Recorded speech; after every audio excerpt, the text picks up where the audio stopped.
Где-то на бескрайних просторах русского севера, в сердце республики Коми, среди древних лесов и живописных пейзажей рождаются люди, чья сила духа сравнима с мощью природы. В небольшом селе Мыёудино, затерянном среди Коми-тайги, в 1946 году родился мальчик, которому суждено было стать легендой. Владимир Паршуков. С самого детства он познал цену труда. Мен курьядора вели волазда, это де горбилен вели пураскеркад. Все помнит, а Джоляна вели да. Дед, я родилась, а он уже школу закончил, да. Мама остался мекером, мадам Видя остался хранить родня. Все таки, у мамы брат двоюродный. Родственники из села Мыёудино помнят о своем герое, а мы отправляемся дальше, в поселок Тимшер. Как и многие другие его сверстники, на тот момент еще юный Володя работал в колхозе. Его руки, привыкшие к тяжелому крестьянскому труду, были наделены невероятной, мощнейшей силой. На тот момент еще никто подозревать не мог, что именно сила прослужит фундаментом высочайших, великих спортивных достижениях Владимира Александровича Паршукова. Коми-медведя. Именно ради этого места отец не согласился переезжать в Москву. Ему предлагали тренерскую работу в Москве, но любовь к природе и селу оказалась сильнее. Деревня, где он родился. А в Тимшере окончил школу, получил рабочую специальность, сделал первые шаги в спорте. Отсюда ушел служить на флот. И теперь обязательно побывать здесь перед ответственными соревнованиями стало для Паршукова традицией. Сегодня он вместе со своей семьей приехал погостить к сестре Марии, секретарю Тимшерского поселкового совета.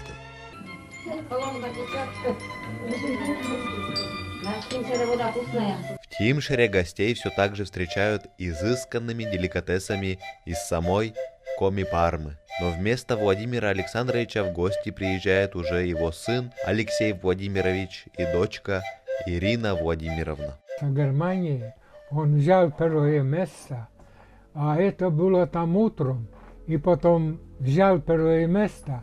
Он полетел в Сыктывкар, а с Сыктывкара прилетел к нам Тимшер, и мы поехали уже вечером в 6 часов избушку ставить щекей на рыбалку. Вот это самый главный. Вот. Это честь Алексея, что сын родилась.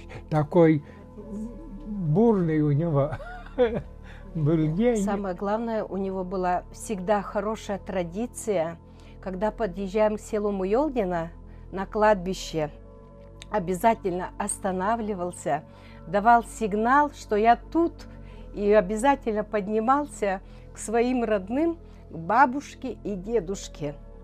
Потому что с детства они росли с моей мамой Альбиной, и как бы мама была старше его, она нянчила их, и потому что с детства они росли у бабушки с дедушкой. А в это время их мамы работали вот именно в лесу. Надо было заготавливать лес. И вот эта традиция у нас до сих пор вот и в семье мы стараемся, если ехать, обязательно вспоминаем Володю, ну и вспоминаем своих обязательно родственников. Много случаев у нас с ним было, на рыбалке, на охоте. Мост был тут плохой через один ручей, в негодном состоянии. Там доски стелили, еле переезжали. Короче, мы с Володей 3 раза там падали с этого моста на машине. Володя, силы есть много, позволяла поддомкратить машину, я подстелю, там выедем. Здесь Володя жил с родителями. Соседи были Шидюсовы. Шидюсова Нина Ивановна была одноклассницей. И вот что она говорила о нем. Весело проводили классные вечера, сообща готовились к школьным мероприятиям. А для меня, для Нины Ивановны, Володя всегда есть и был человеком с большой буквы, огромной силы и доброты. Это его кухня. А Володя, что остался, вот этот дом построили, материал остался, Пристройку. вот эту пристройку, он положил, они вдвоем, дядя и мать не могут убирать, а Володя кидал туда доски, брусья. Я говорю, как ты кидал? Молча, говорит, одной рукой хватаю, другой толкаю. Силы-то много было, да. Находимся в библиотеке Тимшера, и здесь тоже помнят о Владимире Александровиче. О нем вся информация. Предыдущий библиотекарь собирала, вот у племянницы брала Валентины Васильевны. Вот. Также это все есть в электронном виде. В прошлом году сама собирала информацию, брала еще с Национальной библиотеки. В Тимшере очень сильно подготовились к нашей встрече и собрали 2 тетради воспоминаний о Владимире Александровиче. И вот я собирала воспоминания о нем, у жителей поселка, одноклассников, двоюродного брата. И вот хотела почитать некоторые воспоминания этих людей. Вот житель поселка Паршуков Иван Леонидович, 1954 года. Когда приезжал Владимир после сборов по вольной борьбе отдыхать в Тимшер, и одним из влечений нашей молодежи было посостязаться. Только у них была гурьба, а он был один. Обладая большой силой, он мог одиночный мотоцикл, стоя на ногах, взяв за руль и ручку сиденья, не слазя с мотоцикла, повернуть на 180 градусов. Мы вели долгие разговоры, говорил Иван Леонидович, и он рассказывал о своих спортивных достижениях и путешествиях за рубежом, показывал свои награды, медали, ценные подарки, но особенно запомнился японский магнитофон. В то время это была редкость. Здравствуйте, здравствуйте. Как узнать своих? У всех есть футболка с Владимиром Александровичем. У меня тоже есть. А я тоже такими, видишь какой. Леша, Вы все в футболках вот там. с его портретом. Вольная борьба в советское время – это был культ. Огромная страна, тысячи спортивных школ, миллионы мальчишек, мечтающих о чемпионстве. Конкуренция была феноменальной, особенно в тяжелом весе. Но благодаря Паршукову, о том, что в Коми Республике существует вольная борьба, существует такой спорт, узнал весь мир. Его победы, его стиль борьбы стали визитной карточкой республики. У каждого своя дорога к большому спорту. Вот как рассказывает о первых шагах Паршукова по тропе чемпионов заслуженный тренер СССР Александр Михайлович Дякин. В период подготовки к Олимпийским играм в Мексике в наш лагерь приехали тренеры из Севастополя и сказали то, что у них в армии служат 3 богатыря, 3 Володи. Ну и потом эти товарищи прибыли к нам на базу. Это действительно 3 гиганта: Володя Паршуков, Володя Горобей и Володя Гулюткин. Ну, как мне говорили, что это ребята очень смелые, очень обладают хорошей своей силой. И как раз тогда я впервые познакомился с Владимиром Паршуковым, который был перворазрядником во флоте, выступал там в соревнованиях. Я включил его в схватки, спарринг с Медведем, который тогда был уже очень прославленным борцом и сильнейшим нашим борцом тяжелого веса. И когда я видел, что очень трудно приходилось Медведю бороться с этим сильным моряком, я понял, я говорю: Володя, ты знаешь, с кем ты боролся? С Медведем. Он говорит: ну какая разница мне, Медведь? Я Медведя и в Коми видел у себя. Вот так я с ним познакомился. Ну а потом, когда он закончил службу в армии, он вернулся к себе в поселок Тимшер. И я просил руководство спорткомитета, чтобы нашли этого парня, который поступил в совхоз. Сказал, что этот товарищ может быть выдающимся борцом, и он нам нужен для подготовки к Олимпийским играм. Вот так с 1967 года Владимир Паршуков вошел в нашу сборную команду Советского Союза, очень усиленно тренировался, готовился, и я прямо могу сказать, что он был бы достойным преемником нашего прославленного борца Александра Медведя. Девиз, может быть, у него был такой: никогда не откладывай на завтра то, что можно сделать сегодня. Не было у него такого слова «потом». Проблема образовалась, надо решать сразу. Никогда не было у него слова такого «потом». Надо делать, значит, надо делать.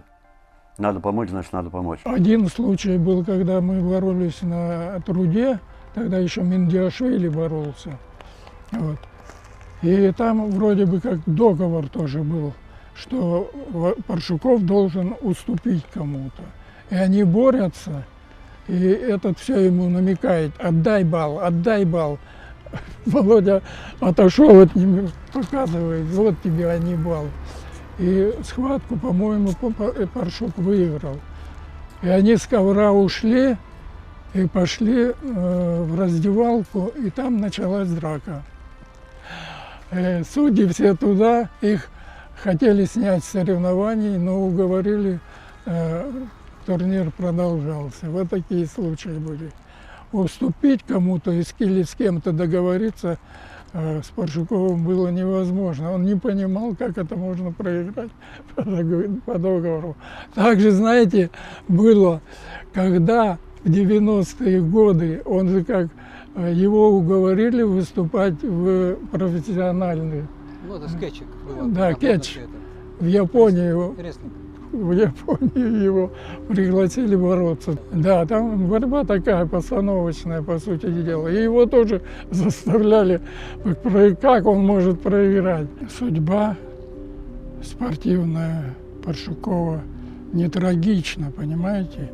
То, что он не стал олимпийским чемпионом, хотя вероятность была очень большая, выигрывал почти у всех чемпионов в тяжелом весе. Где он не выступал, я не помню, чтобы он за пределами тройки был на международных соревнованиях. Здесь первый раз вот он боролся на чемпионате страны, где он встретился с Медведем. Он там занял 4-е место. После на спартакиаде он стал 2-м. В этот же год стал чемпионом страны. В следующем году тоже чемпионом страны. Все открывалось перед ним. Чемпионат Европы, как правило, чемпионат мира и Олимпийские игры. Это было все зарезано. Тренировочные схватки не давали с Медведем ему побороться. И он говорил: меня прокатят, это 100%, потому что я чувствую, что тут дело такое. И так и получилось. Его прозвали Коми-медведь, и это прозвище было дано ему не случайно. На ковре он был словно могучий зверь, мощный, неукротимый, с невероятной хваткой. Весь его технический арсенал был неразрывно связан с его природными данными. Сила, выносливость, интуиция. В 1972 году он стал чемпионом Советского Союза. Ну, я считаю, что это один из сильнейших борцов современности, потому что вот именно у нас, вы знаете, что в Союзе, в тяжелом весе, очень большая конкуренция, очень много богатырей. И вот именно в такой конкуренции Владимир Паршуков, я думаю, что все же сделал много. Он стал чемпионом Европы, обладателем Кубка мира, становился два раза чемпионом Советского Союза. И, конечно, еще у него впереди много. Он у нас в команде самый тяжелый, самый сильный и самый шутливый, добрый. Так считают все ребята, все тренера. Но когда с Володей спрашиваешь, в чем его цель жизни, например, он всегда отвечает, что он хочет, чтобы в Коми-СССР были олимпийские чемпионы. Он всегда стремился к этому, является основоположником, по нашему понятию, борьбы в Сыктывкаре и в Коми-СССР. Ну, что можно сказать о Володе? Я знаю, что он прекрасный семьянин, что у него 3 детей, очень любит ребятишек, все время пишет, интересуется. Знаем, что он общественный деятель у себя в республике, всегда бывает в курсе всех событий в республике. И Максим Ольгин такой. Хотели, чтобы он здесь тоже выступал. И мы часто как бы собирались, сидели, пили чай, вот здесь недалеко от этого места, где мы сейчас сидим. Ну, он тоже был и наслышан, кто такой Владимир Паршуков, какой был физической силой. Ну и тот тоже, что, молодой, и с амбициями такой. И по его словам, как он говорил, я в сборной всех, говорит, это, значит, ну, всех ложил в борьбе на руках. И Владимиру Александровичу, он постоянно его там как бы говорит, ну, дядя Вова, давайте поборемся на руках, давайте поборемся на руках. Ну, а Володя, он такой немножко скромный, стеснительный, можно сказать, что это, ну, зачем это тебе надо? Ну и потом все-таки это дошло до вот того момента, говорит, и, говорит, Володя его взял и сломал. Володе есть чему поделиться с молодыми, опытными тяжеловесами. Он с удовольствием это демонстрирует, с удовольствием показывает все азы вот именно вот той тяжелой борьбы в тяжелой весовой категории. Он является сегодня сильнейшим тяжеловесом в сборной команде Советского Союза. Он очень успешно и хорошо борется с такими прославленными спортсменами, которые сейчас возглавляют сборную команду Советского Союза. Это с олимпийским чемпионом Сосланом Мандиевым. Но у Володи, говорится, мы в сборной команде хорошо знаем, что он увлекается не только большим, говорится, спортом, он увлекается охотой. По-моему, даже заразил нескольких наших членов сборной команды, которые увлеклись, по его, говорится, настоянию, увлеклись охотой. Вот. Ну и нам очень приятно то, что именно вот Володя, находясь в далекой Коми, один единственный, который сегодня представляет в сборной команде страны, представитель Коми, это Володя. А так могу сказать, что у него, ну вот сила была, конечно, это внутренняя. Ну просто как бы страшно. Иногда так утром встать тяжело, там по 3 это там зарядка, потом до обеда тренировка, после обеда тренировка. Домой приходишь, говорю, в гостиницу приходишь, ложишься спать, утром зарядка. Иногда как бы, ну, у меня почти не было такого, но некоторые бывали, что, говорит, а где этот? Говорит, проспал или там. Было такое, что, да вчера, говорит, поел селедку, запил молоком, говорит, сегодня встать не могу.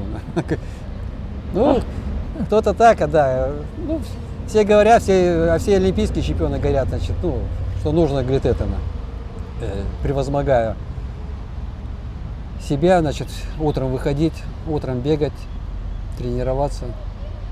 Это Кубок мира 1979 года проходил в Толедо, в Соединенных Штатах Америки. Это был на тот момент сильнейший тяжеловес у американцев. 4 года подряд он выигрывал Кубок мира. Джимми Джексон. Сейчас недавно Анатолий Алексеевич Белоглазов, олимпийский чемпион, мне рассказывал о этой встрече.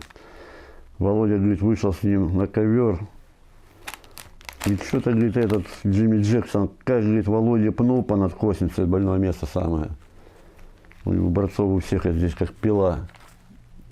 Пнул Володя, говорит, по ноге, Володя, говорит, за считанные секунды, как мяч нога стала. Все, говорит, Володя, наверное, сейчас снимут. Володя, говорит, ногу одну убирает, вторую ставит, продолжает бороться. Но, к сожалению, он вот в 1979 году стал в личном зачете вторым, проиграв именно вот этому Джимми Джексону. Ну, в общем, командировки, конечно, были. И мы скучали очень, вспоминали его. Его не хватало постоянно. Когда мы жили в Тимшире, это весь поселок за него болел. А когда в город переехали уже, мы сами только. Он занимается с детьми, Иру учит читать. Когда еще ей было сколько, вообще маленькая была, рано начала читать. И вот читают вместе, я контролирую, чтобы все правильно было. Я же учительница. Вот это домашнее, это мы в гостях. В Тимшире. А я иду, шагаю по Москве, и я пройти еще смогу. Дорогие друзья, мы находимся в представительстве Республики Коми. Именно здесь зародилась идея нашего фильма про великого борца.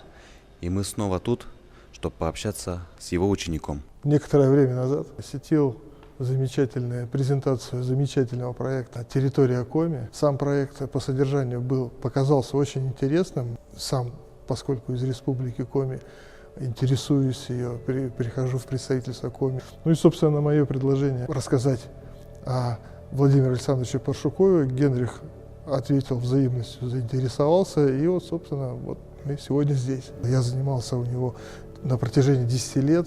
Он пришел в 1 классе, как вот, собственно, по классической схеме тренера посещают близлежащие учебные заведения и приглашают все на тренировку. Ну, собственно, вот так я и попал на тренировку, и там закрепился, и вот до окончания школы занимался вольной борьбой. Я Владимира Александровича вспоминаю на протяжении вот всей жизни до сих пор. То есть это и его наставление «борись», когда был эпизод, например, я должен был выступать на республиканских соревнованиях Республики Коми. Ну, я и выступал там, да, и мне нужно было готовиться. Готовиться в моем весе у нас в тот момент почему-то не было спортсменов. И мне приходилось бороться либо со старшими в более большой категории, а в какие-то моменты, когда не было спортсменов, вставал Владимир Александрович, вот этот человек, который там 2 метра, там больше 2 метров роста, 130 килограмм, вставал в позу и говорил: проходи мне ноги, борись. А я как в стену ударялся в своего тренера. Но вот это вот борись, не сдавайся, вот, собственно, и по жизни так и идем. Дети мои всегда слышат и всегда воспитываются в духе вольной борьбы, в духе борьбы в целом от Владимира Александровича. Я всегда передаю примеры, и сами они занимаются борьбой, спортивной борьбой. Сегодня, к сожалению, так оказалось, что где мы живем, нет вольной борьбы рядом, и мы посещаем греко-римскую. Но это очень близкие, так сказать, виды спорта. И более того, еще я вот недавно встретил тренера, который со спортшколы, который является другом Владимира Александровича по молодости. То есть они когда-то здесь, в Москве, Паршуков, конечно, знаю, вот мы же с ним на сборах были, в одной комнате жили и так далее. То есть, в общем, греко-римская и вольная борьба — это родственные. И вот у меня дети сегодня этим занимаются. Коми — это родина в полном смысле этого слова. Естественно, вспоминаем и живем в Коми, бываем там часто. И в том числе вот участвуем во всех вот мероприятиях, там, проектах, которые здесь вот организует землячество. В Коми очень сильное землячество. Вот представительство Коми сильно поддерживает в общем, земляков и все, что связано с Коми, и в том числе ваш проект вот здесь оказался, да, и Руслана Магомедова. Поэтому всегда, да, представительству Коми большое спасибо за то, что познакомили нас с Генрихом, да, и что вот родилась такая идея, и, собственно, мы ее реализуем. Да. Да. Ну что, дальнейшим сотрудничеством, да? Да, спасибо. В СССР каждая республика могла выставить целую команду мирового уровня. Выбиться в сборную было сродни подвигу. Паршуков – это пример того, как человек из глубинки мог пробиться на самый верх. Сегодня вольная борьба в Республике Коми продолжает жить и развиваться. Несмотря на изменившиеся реалии, дух борьбы по-прежнему силен. В Коми это базовый вид спорта. У нас неплохие результаты. 6 человек в сборной команде России у нас там. Кто-то в основном составе, кто-то в резервном. Но тем не менее у нас там есть такие, которые занимаются там тренера с маленькими, типа там когорта есть такая, где начинают заниматься с 5-6 лет, и потом они плавно переходят уже в наши группы. Ведь чтобы бороться на таком уровне, на котором он боролся, в принципе, в то время он мог, повезли бы его на Олимпийские игры, и он бы Олимпийские игры выиграл. Повезли бы его там на чемпионат мира, и он бы чемпионат мира выиграл. Природа там была вообще супер. Ну и вот сейчас таких, наверное, нету даже людей, которые бы пришел в 19 лет, там 18 лет начал заниматься, к нам приходят в зал, говорят: что уже опоздал, там сложный технический вид спорта. Но тогда и правила, и борьба такая была. И в то время такая, вот на сегодняшний день, да, нету тяжеловеса хорошего, который бы мог бороться за Россию. Мы в тяжелых весах сейчас как бы, проигрываем, так скажем. У нас нету лидера такого. А раньше вот эту 5-6 вези, любой бы выиграл. Потом он очень сильно играл в шашки, кстати. В шашки любил играть очень сильно. И в лучшие годы, представьте, он 2 раза выиграл первенство Советского Союза. Это сейчас Россия и Советский Союз. Сколько союзных республик? 2 раза выиграл. Потом он Кубок мира в личном зачете выиграл. Европу выиграл в 1976 году. В Санкт-Петербурге была Европа. Я говорю, вот там эти нюансы, я не могу там сказать, что там как было. Отвезли бы его на мир, он бы мир выиграл. Он не наслышке, это выдающийся спортсмен, который можно сказать, много на нем поколений выросло. Он для многих стал примером. Жаль, что не получилось, что он олимпийскую мечту не выполнил.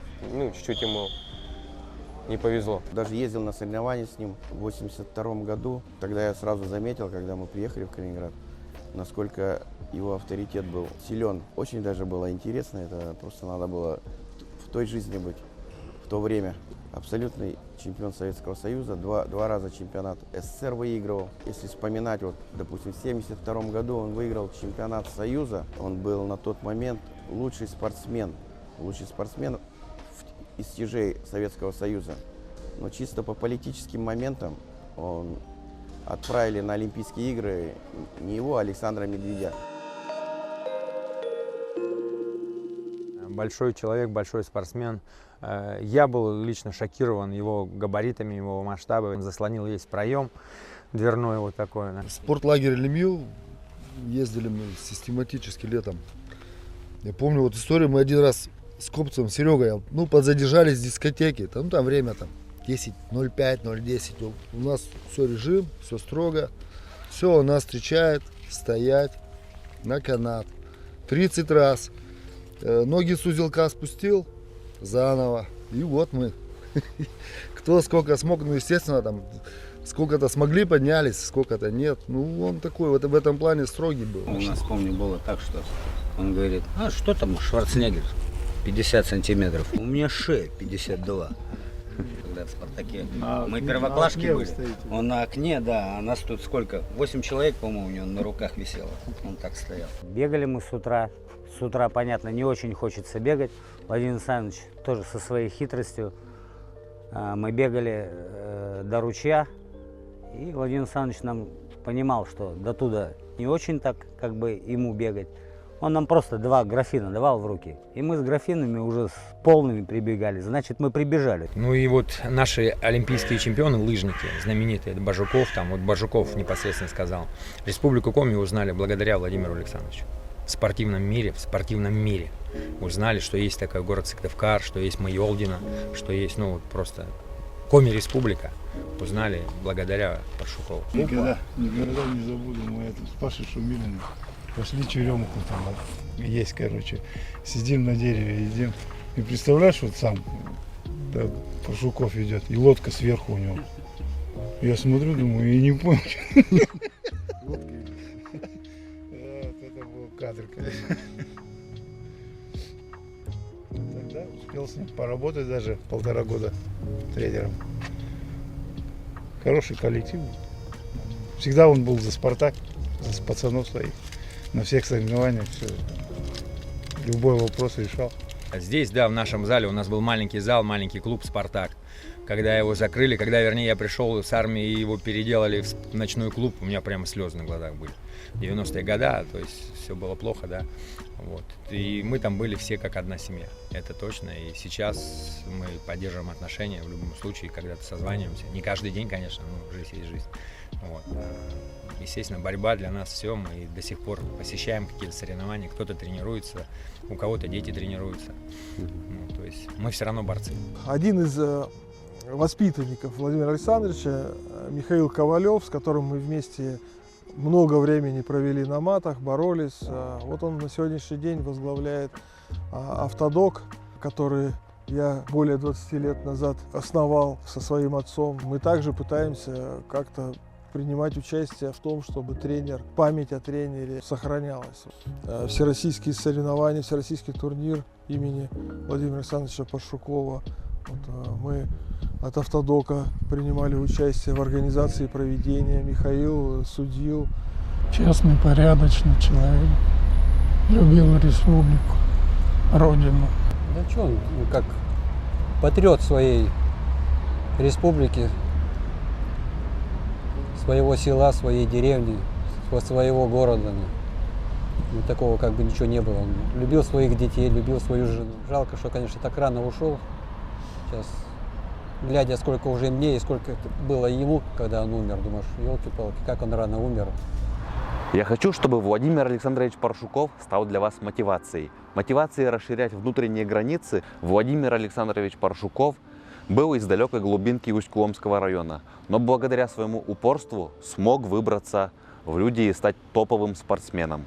И когда вы достигнете успеха, не забывайте о своей малой родине, оставайтесь также патриотом, как Владимир Александрович, и подписывайтесь на канал «Территория Коми». Делитесь этим фильмом с друзьями, ставьте лайки, это поможет продвижению фильма и продвижению Республики Коми. С вами был этноблогер Генрих Немчинов. Коми-медведь – это символ несгибаемой воли и твердости характера, природной мощи, глубокой связи с родной землей, символ того, что настоящий чемпион может родиться где угодно и прославить свою малую родину на весь мир.